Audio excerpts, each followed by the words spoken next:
Naalala ko yung kwento may ilang taon na pong nakaraan. Meron pong isang turistang lalaki ang umupa po ng isang tour guide para samahan siya sa pag-akyat dun sa Swiss Alps. Isa po itong bundok na mataas. Pagkalipas po ng maraming oras, naakyat nila yung isang mataas pero makitid at mapanganib na bahagi ng bundok. Natakot po yung turista dahil halos washed out na po yung kanilang daraanan. Makitid na lang. Kaliwat kanan po ay matarik na mga bangin. Pagtingin sa ibaba, nalula po siya, medyo nanginig ang kanyang mga tuhod, at siya po ay nasuka. Sa pagkakataon pong ito, sinabihan po siya ng kanyang guide, huwag kang tumingin sa ibaba at siyak na mapapahamak ka. Baka ma-off balance ka. Huwag mong alisin ang tingin mo sa akin. At kung saan ko ilakad ang aking mga paa, doon ka rin lumakad. So sumunod po yung turista sa kanyang guide. At maya-maya pa nakatawid na sila mula sa mapanganib na bahagi ng bundok hanggang sa sila po'y nakarating doon sa ligtas na lugar. Ito po'y isang magandang advice para sa ating lahat. Ano po? Wala sinuman sa atin na nakatityak sa mangyayari sa ating future. Yes, may plano po tayo at pangarap, ngunit ang ating future ay nasa kamay po ng Diyos. So sooner or later, daraan po tayo sa isang mapanganib na daan na tila wala tayong maayos na madaraanan. Sa mga ganitong pagkakataon, pwede po tayong magpanik at lalong mapahamak. O pwede tularan natin ang turista sa ating kwento at mag-focus po tayo kay Jesus. Huwag natin alisin ang ating paningin kay Jesus. At sundan po nating mabuti ang kanya pong mga yapak. Kung susunod po tayo sa kanya, siyempre, maliligtas po tayo at tsak na magtatagumpay. So hayaan niyo pong basahin ko sa inyo ang mga verses mula po sa Book of Joshua, chapter 1, verses 1 to 9. Makinig po kayong mabuti.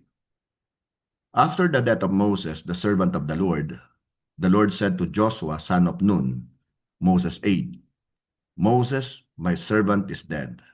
Now then, you and all these people get ready to cross the Jordan River into the land I am about to give to them, to the Israelites.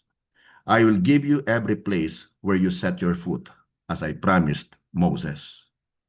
Sa verse 4, your territory will extend from the desert to Lebanon, and from the great river, the Euphrates, all the Hittite country to the Mediterranean Sea in the west. No one will be able to stand against you all the days of your life. As I was with Moses, so I will be with you. I will never leave you nor forsake you. Be strong and courageous, because you will lead these people to inherit the land I swore to their ancestors to give them. Be strong and very courageous. Be careful to obey all the law my servant Moses gave you. Do not turn from it to the right or to the left, that you may be successful wherever you go. And then sa verses 8 and 9, keep this book of the law always on your lips. Meditate on it day and night, so that you may be careful to do everything written in it. Then you will be prosperous and successful. Have I not commanded you? Be strong and courageous. Do not be afraid. Do not be discouraged, for the Lord your God will be with you wherever you go. Praise God. Siya po magpapala sa kanya pong buhay at makapangyarihang salita. Napakagandang mga salita na mababasa po natin sa Bible. Now, pinili po ng Diyos si Joshua na pumalit kay Moses bilang leader ng Israel.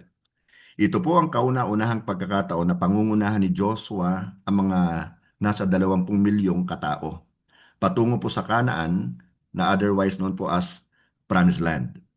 Bago ang posisyong ito para sa kanya. Alam ni Joshua na malaki at mabigat itong responsibility. Alam niyang marami siyang kakaharaping hamon at problems sa pagganap ng kanyang bagong tungkulin. Alam niya rin na pasaway at talaga namang matitigas ang ulo ng mga Israelita.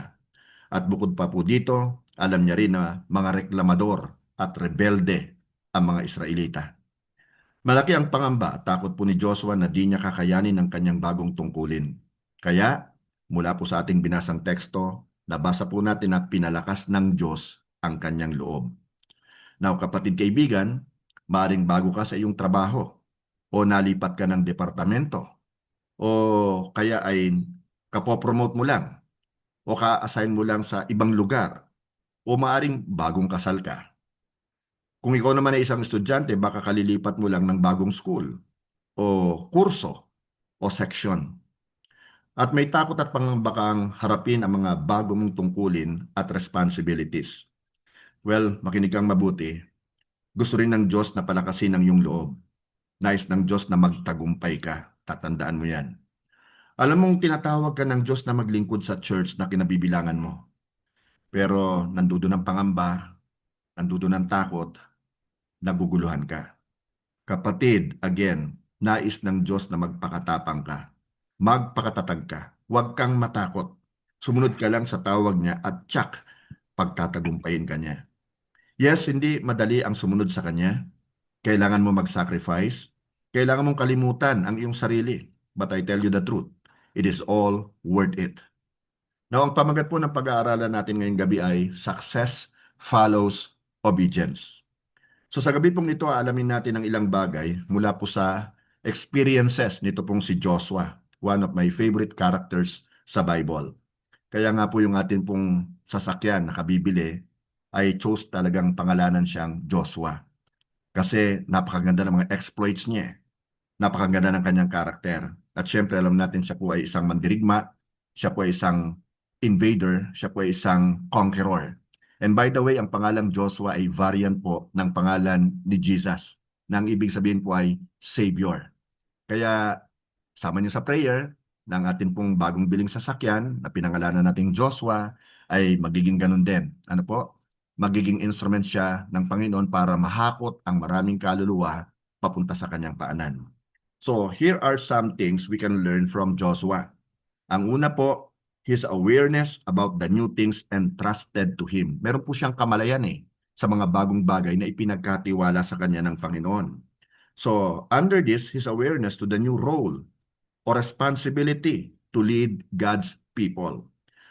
Aware ka na ba, kapatid kaibigan, na meron kang bagong papel o responsibility na tinanggap? Then, magpakatatag ka, magpakatapang, huwag kang matatakot. Now, his awareness to the new places to be conquered.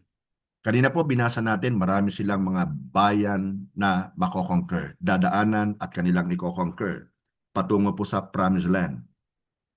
Now, kapatid kaibigan, kailangan mo maging aware. Kailangan mo maging handa sa mga bagong areas na ipinapasakop sa iyo ng Diyos. Sa pagpunta sa lupang pangako, maraming hamon. Definitely maraming problema ang kailangang harapin ni Joshua. Ganon din naman, para makuha mo ang iyong personal goal, ang iyong personal na promised land, at makuha ng ating church ang promised land na ipinapangako sa atin ng Panginoon. Marami tayong haharaping hamon at pagsubok. Kaya kailangan nating magpakatatag. Kailangan nating magpakatapang at hindi matakot. Alam po ni Joshua na kailangan niyang mag-adjust sa kanyang bagong katayuan at tungkulin. At mahalagang matutunan din ito ng bawat isa po sa atin. We are all servant leaders of the Lord in our own right. So kailangan nating mag-adjust upang lalong maging maayos at mabunga ang ating paglilingkod sa Panginoon. Secondly, Joshua kept in his heart God's reminders. So sa atin pong tekstong binasa, 3 beses na pinaalalahanan ng Diyos si Joshua na magpakatatag at magpakatapang, huwag matakot. Ang mga ito po ay makikita natin sa verses 6, 7, and 9. Now kapatid, ito rin ang ipinapaalala ng Diyos sa atin, ang magpakatatag at magpakatapang. Ipinapaalala rin ng Diyos kay Joshua sa verse 7 na sundin niyang mabuti ang lahat ng kautusan na ibinigay sa kanya ni Moses. Na huwag niya itong kalimutan upang magtagumpay siya sa lahat ng kanyang ginagawa. Kapatid, kung hangad nating magtagumpay sa lahat ng ating ginagawa, anong dapat nating gawin? Sundin nating mabuti ang lahat ng ipinag-uutos ng Diyos. Ipinaalala rin po ng Diyos kay Joshua sa verse 8 naman, na huwag niyang kalimutang basahin ang aklat ng kautusan, yung scriptures. Pagbulay-bulayan niya ito araw at gabi, para malaman niya kung paano niya matutupad ng mabuti ang lahat ng nakasulat dito. At kung gagawin niya ito, uunlad siya at magtatagumpay. So yan naman ang pangako ng Diyos. Now kapatid, ito rin ang paalala ng Diyos sa atin, lalo na po sa panahong ito. Huwag natin kalimutan basahin ang Bible.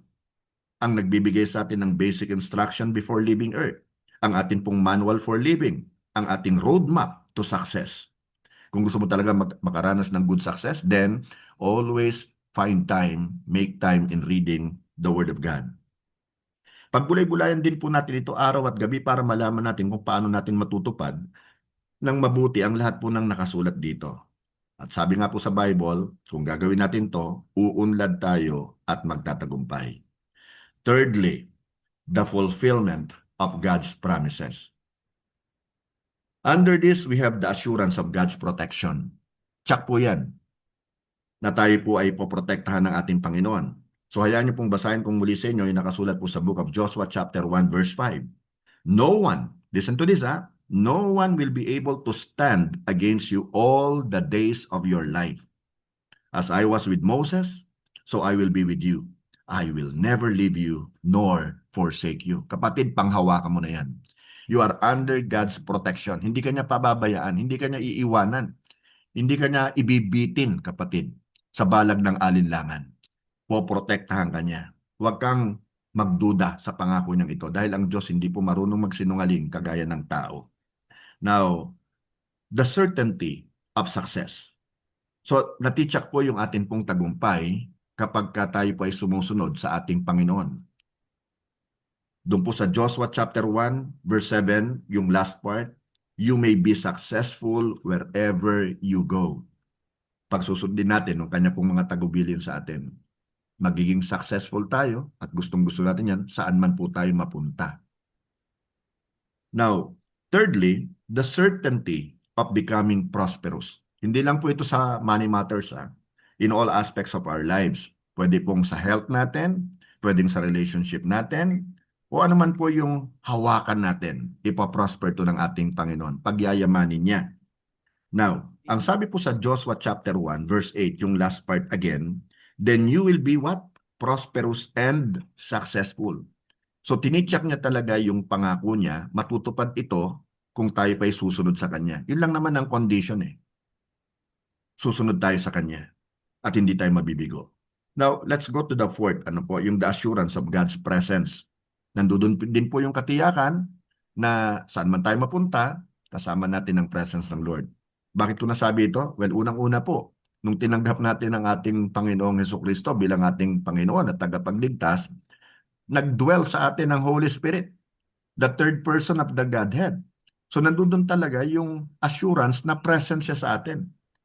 Hindi siya, kumbaga, yes, of course, alam natin na siya ay just beside us, pero ang nito, nasa kalooban natin siya, nasa katawan natin siya. We are the temple of the Holy Spirit. Nagdo-dwell siya, nag-i-inhabit siya sa ating mga bodies.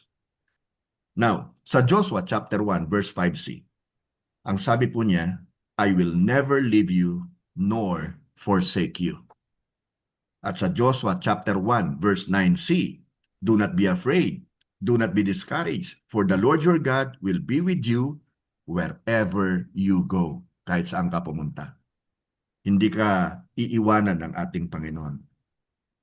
So kung paano ang katapangan, ang karunungan, at ang tagumpay ni Joshua ay nakadepend sa kanyang pagsunod sa salita ng Diyos, paghawak sa kanyang mga pangako, gayon din dapat tayo upang tayo tiyak na magtagumpay. Nawa po meron po tayong natutunan sa atin pong ginawang pag-aaral. Praise God.